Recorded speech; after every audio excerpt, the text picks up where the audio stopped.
Hello everyone, I am Niranjan Reddy. How are you doing today? I'm doing good. How are you? Good to hear that you're doing great. I'm doing well as well. Thank you so much. Well, today we're going to have a session on goal setting. I'm sure all of us have had difficulties in achieving the goals that we have or we want to achieve. So today's session is going to concentrate on how we could plan our goals effectively and what type of precautions that we should be taking so that we will ensure that our goals are achieved, and also a couple of strategies. So, well, before we begin, I'm going to start off with a very small activity. This is to ensure that you're going to be active during the session and nothing else. So, yeah, before the activity, I'd like to start off with one small quote here. It goes, what you get by achieving your goal is not as important as what you become by achieving your goal. So let me give you a small example. Let's say I'd like to save an amount of 5 lakh rupees in the next 5 years. All right, listen to the example. We are going to use the same example for the next slides as well, so that we will have a flow. So 5 years, 5 lakh rupees. All right. So basically, calculating it, you will have to save about 1 lakh rupee every year, right? Now, let's say you have set out to achieve this goal of saving 5 lakh rupees in the next 5 years. In the process of achieving your goal, you're becoming something else. You're becoming a better person than what you are. You're not only saving the 5 lakh rupees at the end of this 5 years, you're also learning this great lesson of how to be financially well off, and you'll be basically learning a lot of financial discipline, which will help you not just to save this 5 lakhs for the next 5 years, but also the rest of your life. You will have this talent, or you will have this confidence in yourselves that you are good with respect to your financial discipline. So, like I said, what you achieve from the goal that you achieve is definitely different from what you become by achieving a particular goal that you have set for yourselves. So always remember, when you're achieving a goal, you're not only achieving that particular goal, but you're also adding a great deal of skill to your own selves, which will not just be there for that particular goal, but also become a part of you, which will become a part of you and for your future requirements. Now, the activity that I spoke about. So I know a lot of us have a lot of distractions. You must be looking at your phones, or you must be looking at your chat, which you're expecting a message from a TL or somebody. So just so that you're concentrating on the session that I have here in front of you, I'm going to randomly pick up a name amongst the people that are attending the session, and I'm going to call out your name. And immediately after you are called out, you shouldn't waste a second. You should call out somebody else who is in the same room that we are, or maybe on the screen that we are sharing. All right. So I'm going to call out, and you will immediately call out somebody else. This activity will help you will help me have your focus onto the session that I'm basically presenting. All right. Let's assume that this is done. Moving on to the next one. Now, why is goal setting important? Is it actually important to have a goal, or do we need goal setting in the first place? Well, I say yes, we do. For example, there are a lot of things that go into goal setting, and there's a lot that you'll achieve. As I was discussing the proverb earlier, you're not only achieving a goal, but you're also adding something to yourselves, which is going to be a part of you for the rest of your life. So now, what else does goal setting give you? To begin with, it gives you a direction. Let's go back to the same example that we discussed about, that is the 5 lakh in the 5 years period. You will have to plan, you will have to ensure that you're saving this 5 lakhs in the next 5 years. This is ensuring that you have a sense of direction, that in the next 5 years, Niranjan, I'm going to save 5 lakh rupee of money, and I'll ensure that I'll have this money in the pocket. And then help you track your progress. Now, let's say I've decided, as I was saying, minor calculations, you will end up having to save about a lakh in a year. So now I'll be able to track my progress. So the need and the importance is that whatever goal it is we have set for ourselves. I mean, there are a lot of things that we want to achieve, but achieving and setting it as a goal is completely different. Now, if I want to ensure that I reach a goal, then I'll have to be able to track the progress. When it comes to achieving something, it's very hard for you to track the progress, because let's say I want to lose 10 kilos of weight. This is just an achievement I want to put for myself. But if it was a goal, then I would have to ensure that I track things and I'll lose certain amount of weight in certain amount of time. Now, there is still a sense of accountability for you, because let's get back to the example again.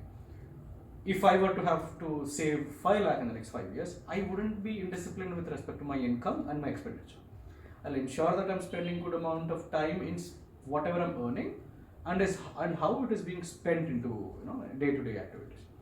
I would make sure that I'll not waste any money on a regular basis. In fact, I might come up with a plan to save some money every day basis. This will help me reach my goal every day, on a daily basis, my bad. Now, then they help you keep motivated. You see, every day in and day out, I'll keep remembering that okay, chicken and then I have to save 5 lakh rupees, so I'll have to be on my toes, and they keep me motivated. So this particular goal that you set out for yourselves, they help you keep motivated, and then they help you keep focused and beat the procrastination. Okay, before I explain this further, what do you think is the biggest hurdle for anybody's goal to be achieved? If in case you want to achieve a goal, what do you think is your biggest hurdle? Discipline.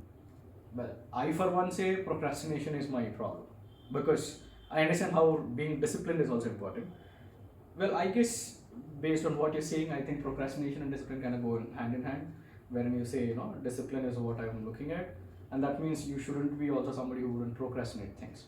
So now let's say this is one point which I've seen on a lot of people saying how procrastination seems to be the biggest hurdle they ever face when it comes to goal setting or goal achievement.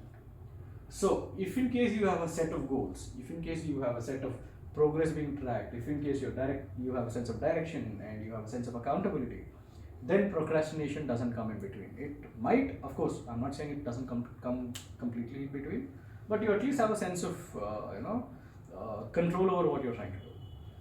Now, moving on, the procrastination aspect. Moving a little further. Now, let's say there are types of things that will help you achieve your goals. One major and important thing that helps you achieve your goal is the motivation that you have. So, to help you understand what motivation is, I will basically divide that into two basic things. One is intrinsic motivation and the other one is eccentric motivation. Alright? Now, what is intrinsic and what is eccentric? I'm sure the words are self-explanatory. However, let me just explain it for you so that you'll have the better idea about it. You're basically motivated internally from yourself, internally from your own self, because you like participating in this particular place or particular activity. Let's say I love bicycling on a regular basis. So it's easier for me to be motivated intrinsically for this particular goal that I have. So every day I set out to bicycle out there, maybe 5 or 10 minutes or maybe half an hour or maybe hour. I'll be achieving this particular goal because I have intrinsic motivation here. I love doing it, and hence the intrinsic motivation. Preferably, if you're intrinsically motivated, it's very easy for you to achieve a goal that you have set out to, but that doesn't mean you'll not be able to achieve any goal that you don't have intrinsic motivation for. There is something else called as eccentric motivation. Now, this is the motivation that you get from outside. Let's say I don't like bicycling, but I still have to bicycle because if I want to bicycle every day and achieve a particular number of kilometers in a particular month or week, then somebody will give me 1 lakh rupee as my cash prize. So here it is giving me external reward for achieving this. Now this 1 lakh will be useful for my 5 lakh goal that I have. So this is the motivation that I have. This is the eccentric motivation. So knowing whether you're intrinsically motivated or externally motivated is very important, because you'll be able to utilize it as an advantage for yourself. Let's say I know for a fact I'm intrinsically not motivated when it comes to waking up at 5 o'clock in the morning. I'll ensure that I'll have an eccentric motivation. I could use some eccentric motivation saying that, if I want to wake up, I'll get some reward, some positive. The next is a very small activity where I expect my participants to speak up a bit. Where do you see yourselves in the next 5 years? I understand how this might sound like a little vague question for you, but I'll give you some tips or maybe some cues so that you'll be able to talk about it. So you could talk about your career, family, relationship, or your travel plans maybe. Let's say, where do you see yourselves in the next 5 years? Building a startup company. Okay, you plan on having your own startup, is it? Yes. Alright, what startup is it? Travel related. Okay, it is related to travel. So you're going to help people travel across India or abroad, or is it someplace local? Currently within India. Okay. Later we might be expanding. So you plan on achieving this by the end of the next 5 years, is it? Yes. What have you been doing about achieving this particular vision that you have? Currently it's in the research and development stage. Okay, alright. So do you have any steps planned, or are you still in the process of making these? We are still in the process of making it. Okay. Now let me ask you, do you think having a stage wise or level wise this thing helps you, or do you think just wanting to do this will help you? Stage wise. Okay. Now, this is exactly what I'm talking about. All of us have a lot of goals that we want to achieve, but none of us have actually planned, or none of us have actually looked into how we actually going to achieve this particular goal. Let's say I want to get up at 5 o'clock in the morning every day. I've been trying to do this. This is just an example again. I've been planning to do this for about a decade so far. Do you think for somebody who gets up at 8 o'clock every day, is it easy for him or her to get up at 5 in the morning right away? No. Alright. In such case, knowing that it is going to be very hard for you, what do you think would be an ideal time for you to set up? 7 a.m. Okay. Let's say you started getting up at 7. Then what? You managed to get up at 7 o'clock in the next 1 month, maybe, or 2 months. Then what do you plan to do? Reduce it furthermore. How much more would that be? 1 hour. That's great. So now you're decreasing the goal that you want to reach out to, right? Because you are unable to reach out to this particular goal in the set of time or immediately, you're having a set of goal which is phase wise in manner. So while you may want, or while you may know what you want to do in the next 5 years, but how do you plan on getting there is very, very important when you're planning your goals. So while you plan on achieving your goals, I also want you to underline or make certain points or make certain stages where you will be able to make your progress, alright, track your progress and achieve that particular goal. Now, what are the best ways to actually go for good goal settings? I mean, how do you effectively plan goal setting? Now, to begin with, first and foremost, at least from my personal experience and what I've read, it is very, very important that you have a set of rules or regulations that will help you eliminate that which is not needed for you. So, in this particular case of goal setting, you need to ensure that there are a couple of things that you have in your pocket before you move on to something else. Now, becoming a person of action, then analysis. I know a lot of people, a lot of clients have walked up to me saying that while they have a detailed, well chatted out plan to achieve a particular goal, they have never been able to achieve that particular goal. You see, the problem is you have been thinking a lot but not have been doing anything in action. This exactly is what is going to stop you from achieving the goal that you want to set out to achieve. For example, there is a saying, I know this is going to help to procrastinate, but also it is important that you know this saying. If you want to chop a huge log, you will have to ensure that your axe is sharp, right? Sharpen it for as long as you can and then go get the job done. So, if in case you want to be a person of action, you have to have a plan of action also. But once you have a plan of action, you have to ensure that you're actually implementing it. So, while you might be a greatest planner there is, and you have no mistakes or limitations in your plan, it is important that you execute that plan. A lot of people I know, a lot of clients I know, tend to stop at planning only and not executing it or not taking an action on it. So please ensure that you're a person of action rather than a person of plan. And then surround yourself with the people who have similar goals. Let's say, for example, I'm preparing for a competitive exam. It is important or it is helpful that I sit down with the people who have, who want to achieve the same particular goal. That is, clear this competitive exam and get into an MBA or something. Let's say CAT exam. So, do you think it is better to sit with a group of people who are preparing for CAT, or do you think it is better to sit all by yourselves, or maybe sit with people who are preparing for some other examination? What do you think? Sit with the people who are preparing for CAT. Yes, exactly. So if you want to sit with this particular people or group of people who are preparing for CAT, you're going to be in the group of people who are actually doing the same things that you want to do for yourself.